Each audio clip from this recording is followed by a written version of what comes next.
Welcome back to the Ben Zion program. I'm going to do a quick show. A response that I probably should have done a few days ago. An open letter was signed by a number of Western technologists saying that they are committed to ending further machine learning research and for the time being a moratorium on this. I disagree with this, and I saw an even worse person than most of these had written another article saying that this did not go far enough. This person is Eliezer Yudkowsky, who I made fun of on the show for freaking out about Roko's basilisk. You can go back and read about that if you want to know what that's about. I'll post a link in the description. These are all pretty bad people. One of the people that signed this first suggestion of a moratorium was Elon Musk. There's a lot of people like this, people who would rightly be called military-industrial complex creations, even CIA mega assets. Elon Musk operates almost wholly as if he were a CIA mega asset. His whole slate of businesses, for the most part, serve to greenwash capitalist sectors that should be done away with, making people think that maybe they don't need to be done away with. Or maybe we don't need to save the planet. I'm wearing a shirt that says climate, I can't wait. And the people who signed this letter probably do believe that climate can wait. They do believe that you don't deserve to have a humane and sustainable economic system. And I'll explain that now by reading this a piece from this massive nerd, Eliezer Yudkowsky. And any people that work, just because people are working for Google, I think Google's not a defense firm. Google's a defense firm. Just because they're wearing funny T-shirts and maybe have purple hair and nose rings and things like this, or they seem really cool, they have big giant horn-rimmed nerd glasses, they seem like not like evil bastards. They are in fact working for the military-industrial complex. They are in fact evil bastards.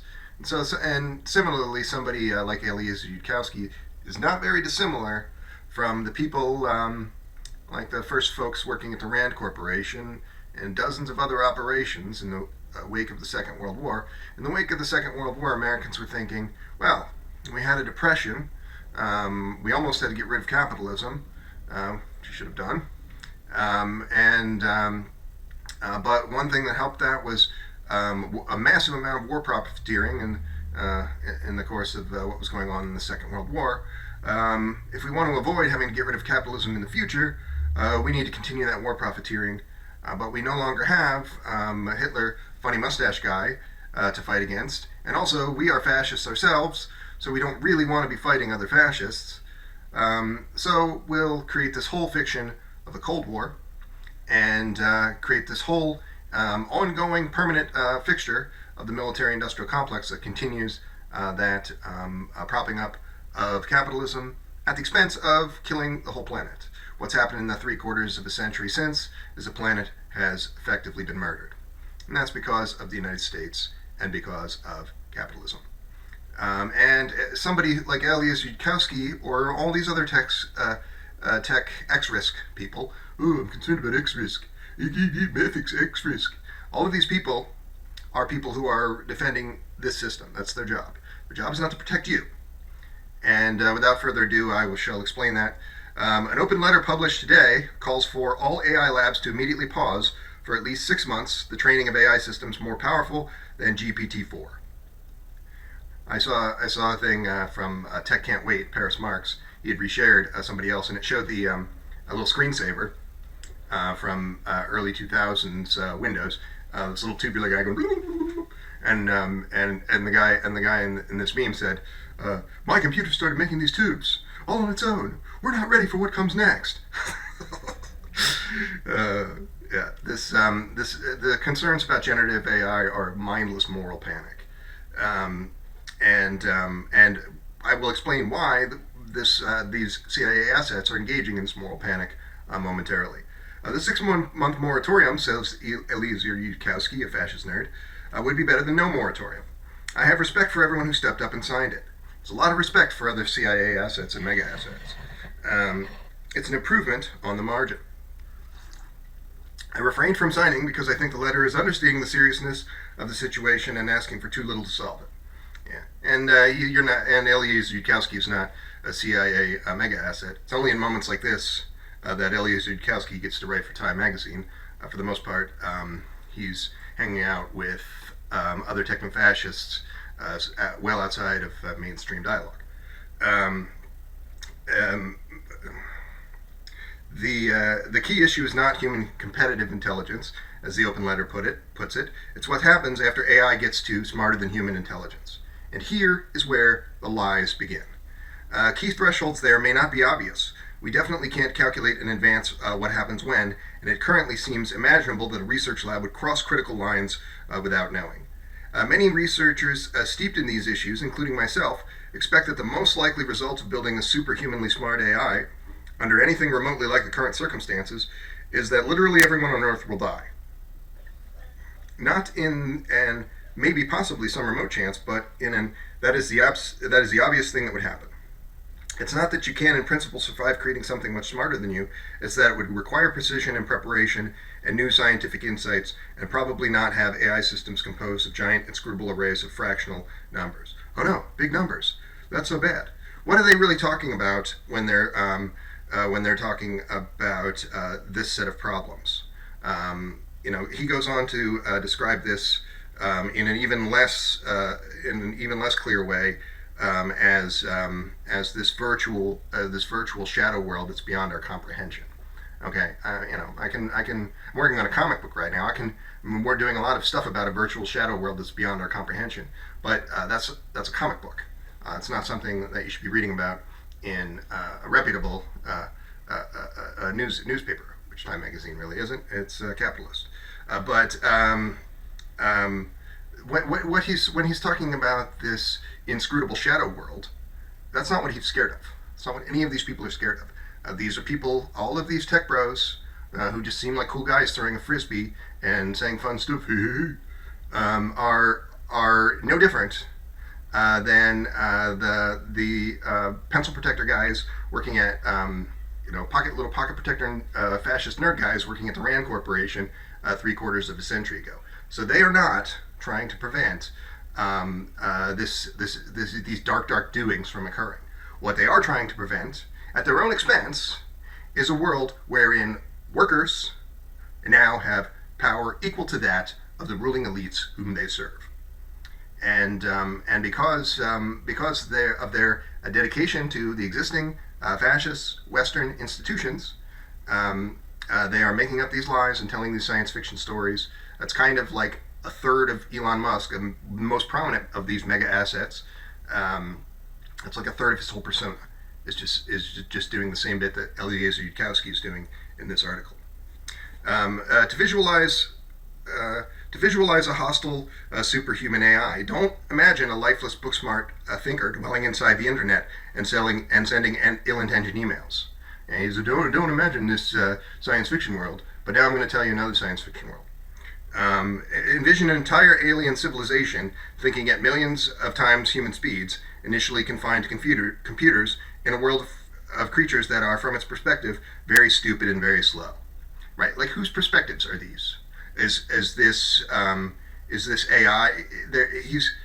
All of these techno-fascists, when confronted with the problems of techno-fascism, the problem of powerful technology is that it's in the hands of the psychopaths. Who are these people who have killed a planet? They are psychopaths. Who are these people who have engineered and continue to uphold this military-industrial complex, which is not merely the world's worst polluter? The United States military is the world's worst polluter. It does not merely host almost all of the other major super polluters, which are based in or have headquarters in the U.S. It doesn't just do those two things. It does the thing that has been the coffin nail in Mother Earth's coffin, which is the death knell possibly to many species as well as the human species, is that it protects this murderous fascist Western system. It says that if anyone refuses to allow these super polluters to do their filthy business anywhere in the world, they will be bombed back to the Stone Age. That's what the U.S. has done for 150 years. 100 million people have died over the last 150 years in foreign wars that the United States had no business being in. Going back to the 1800s, we were doing this. And what do all of those people have in common? They did not do exactly what I've just said. They wanted to build their own economic system. They wanted to use their own resources. A great many of them were communists, simply people who want to have a humane and sustainable economic system. That's all that communism is. That's what you're fighting against every time you say, "Oh, communism doesn't work." Well, what are you really going to do? Is that really a thing? Every time you say something like that, which is most of you, you are upholding these fascist institutions. And that's Eliezer Yudkowsky's job. He doesn't necessarily go with the dim bulb talking points that most of you go for. He likes to paint a richer story and talk about AI. Without that precision and preparation, the most likely outcome is AI that will not do what we want and does not care for us or for sentient life in general. This is the problem of fascism. We would not even have any fear-mongering of this kind at all if we did not live in a world that's been overwhelmed by fascist power. We refuse to see that for the most part, but this world has been overwhelmed by fascist power, and those people are destructive and violent, and they threaten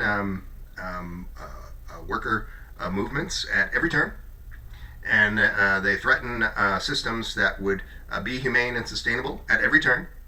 And if we did not have this, if Lenin's world revolution that he predicted for the 1920s, he wanted for the 1920s, had occurred, we would already have universal super longevity, and we would already have advanced technology. I believe that an AI takeoff like the one that Ray Kurzweil describes would have occurred perhaps in the 1990s instead of the 2050s, perhaps what we're looking at now.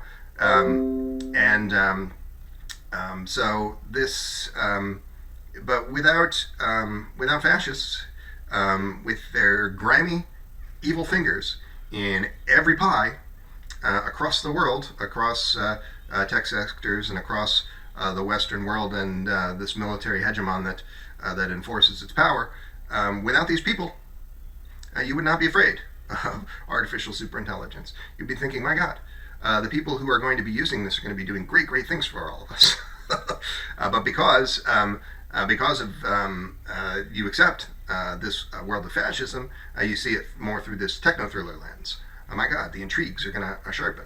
My God, somebody is going to get into some kind of spy game or corporate intrigue and pull the wrong trigger and kill us all. But those institutions should not exist.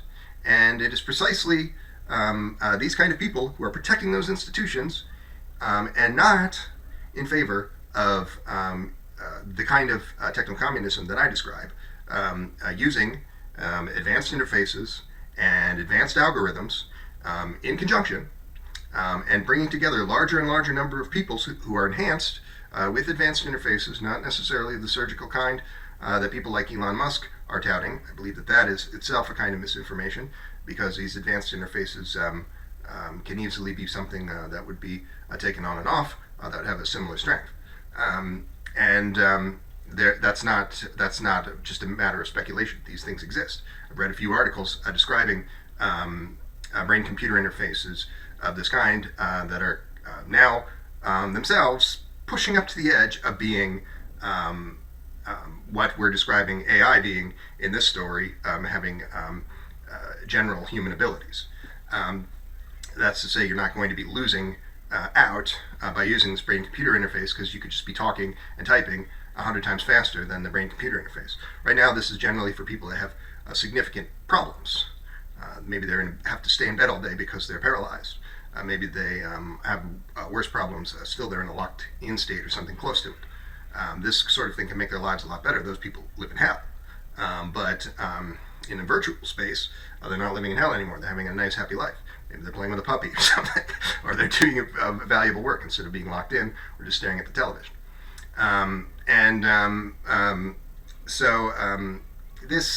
All of this is a real development. just as I've read articles, and there have been more articles of interest that I haven't read in the last few days because I've been working on this comic, that describe the prospect of universal super longevity. I do not believe that universal super longevity and emerging biomedicine that could lead to dramatically longer lives will occur under fascism. And I think that the people who even suggest that are really not thinking about the world as it truly is. But these are all increasingly real possibilities. These are not the covers of pulp novels that Eliezer Yudkowsky is talking about. But he is obfuscating the issue in service to fascist power, as almost every Westerner will do. You cannot trust a single solitary white person in this world. You should believe that. And certainly not a person living in the imperial core, certainly not a person who's been promoted as having an important voice, according to the gatekeepers of this evil hegemon. If those people decide that Zoltan Isfin is an okay transhumanist, but Ben Zion is not an okay transhumanist, that's because Zoltan Isfin is fascist friendly and Ben Zion hates fascists. So that's why Zoltan Isfin gets to write for Time magazine, and Ben Zion has a couple of people who kind of follow what he does and think, look at this whack job. But what have I said that's untrue in any of this? What are these people saying? They're just spouting a litany of CIA talking points. That's what Eliezer Yudkowsky has been doing for some years. And people, before tech was wholly captured by fascists to such a degree, he was doing this. And this has been a real group effort on the part of techno-fascists to turn tech into a real piece of shit. The likely result of humanity facing down an opposed superintelligence is a total loss. So again, who is the actor who is controlling this opposed superintelligence? We're talking about fascists. He's talking about the people who he serves, but he doesn't want to say their names or describe who they are, so he describes an otherworldly agency, an alien force. He describes this in quasi-metaphysical terms, because if he actually says these fascists are going to kill us, then he's violating the terms of getting to write for the New York Times. To visualize a hostile superhuman AI, okay, I already read that. None of the danger depends on whether or not AIs are or can be conscious. At least he's trying to, he's not just going to completely lie. He's not just going to completely tell a science fiction story. It's intrinsic to the notion of powerful cognitive systems that optimize hard and calculate outputs that meet sufficiently complicated outcome criteria. With that said, I'd be remiss in my moral duties as a human if I didn't also mention that we have no idea how to determine whether AI systems are aware of themselves, since we have no idea how to decode anything that goes on in the giant inscrutable arrays, and therefore we may at some point inadvertently create digital minds which are truly conscious and ought to have rights and shouldn't be owned. Okay, so what are all these people? If you go into tech groups in the last couple of months, you're seeing a flurry of activity talking about artificial general intelligence, a little bit of a red herring, but an interesting point to be made there. And now all of these people, all of the techno-optimists, are pivoting to this relatively paleo-conservative position of just stopping technology. they're just going to show themselves to be the evil fascist bastards that they always were. They're not techno-optimists, and not every tech pro, not every tech person is this person. Some of them are communists. Some of them are real human beings with hearts in their chests who don't think that climate, they're not climate deniers and so forth.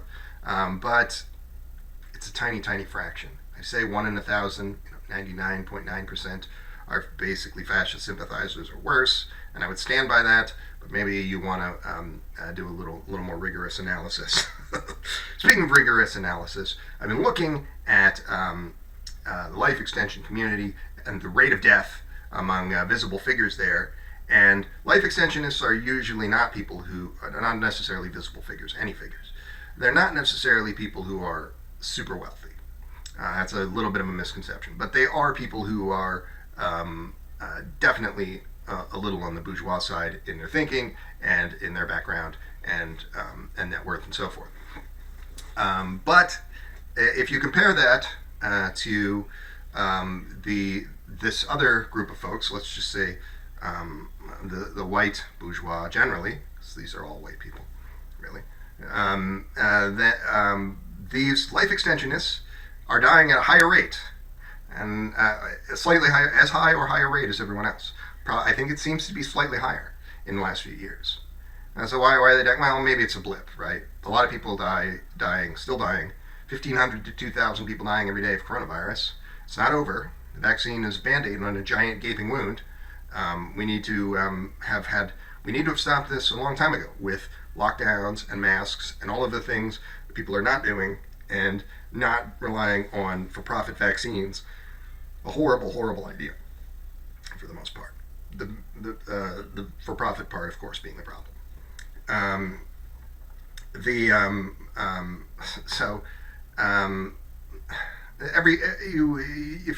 Every tech person, every futurist is just this kind of a fascist sympathizer or effective CIA asset, overwhelmingly, almost all of them. And just because they're protecting fascists in whatever small way they can, or as a career choice, doesn't mean that fascists are protecting them. Right? Still dying in larger numbers, and I don't exactly know why they would be dying in larger numbers, except that they're just kind of wackadoos.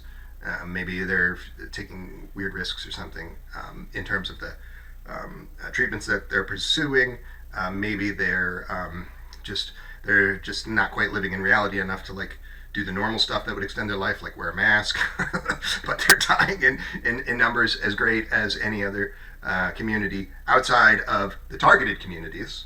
Black and brown folks. Native life expectancy has gone down by 8 years in the past 3 years. It could be a little more. This is an analysis from about a year ago. Black and brown life expectancy has fallen off a cliff. And that's why people like Gennady Stolyarov of the Transhumanist Party says, I'm not a racist. Of course you're a racist. You move from a country with a public health service to fight to see that people in the country that you live in now never get a public health service, so that a few million of them will die when a plague comes along, and 100,000 of them will die even in a good year. And overwhelmingly, that is black and brown folks who are dying, or just not overwhelmingly, because that's 20% of the population, but disproportionately, darker skinned folks are dying. And so that's why you'll meet a big fat white man with a beer belly and you say, "Why are you wearing a mask?" He'll try to fight you for wearing a mask, and try and fight you for supporting a public health service. Why are they doing these inexplicable things? It doesn't really even make sense. But it does make sense if you consider that these people are crypto-fascists, to some degree in denial about what they're doing. They're supporting systems that kill black and brown folks, but they don't see it in that way. But nevertheless, they are supporting systems that kill black and brown folks, and many of them do see it that way. I grew up in a family. My grandpa Gross. For a long time, and I don't know. I believed that my family, one branch of my family was Jewish folks who converted to Christianity at the beginning of the 20th century when there was a lot of pressure to be less ethnic. They then just turned into rabid Christian nationalists. And, but just because they have Jewish-sounding names, and maybe there's some scant evidence of this, it's probably not true. But nevertheless, they evolved into white nationalists, Christian nationalists, the most vile kind. And I was groomed to be this person. And I despise them for it, on some level, for as long as I can remember. And I don't talk to any of these people now.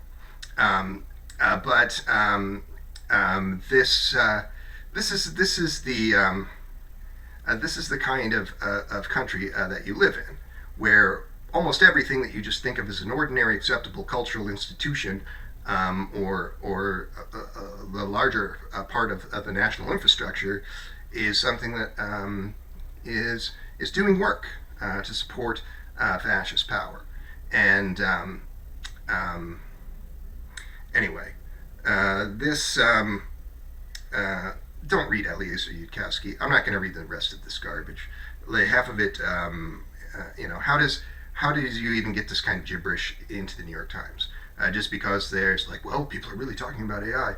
Let's get this fascist nerd to write an article for us. It doesn't make a lot of sense, but we'll put it in anyway. Who gives a shit? And mostly, and just consider that this is what tech people are doing. They're transitioning from techno babble that supports fascist power in this roundabout way to techno babble that is meant to stop technology dead in its tracks, to stop a righteous techno revolution from occurring, because they're not afraid of Skynet. They're afraid that an underclass would be empowered to take on the fascists, who rightly empowered to take on the fascists who are killing the planet, and that would be a war, right? But that's because fascists won't stop killing the planet. That's not because the underclass are bad people. But try telling any of these knuckleheads that. Eliezer Yudkowsky will just start blurting out, or Gennady Stolyarov, or Zoltan Isfin, or Dan Elton. They'll just start blurting out more kind of inscrutable technobabble. And so, is every single person who signed this thing a techno-fascist? Is Steve Wozniak a techno-fascist? Yeah, a little bit. Became a mega millionaire by being this like fun T-shirt wearing person at a company, at a tech company, but they're actually working in defense, and actually killing the planet. So yeah, he's still a techno-fascist, even though he's not the worst techno-fascist alive. You're constantly being presented in the fascist West with these two choices. Ooh, well, on the one hand, I like Hitler, but on the other hand, maybe you don't like Hitler. Maybe you don't like Elon Musk. Maybe you like Mussolini. Maybe you like this cuddlier techno-fascist.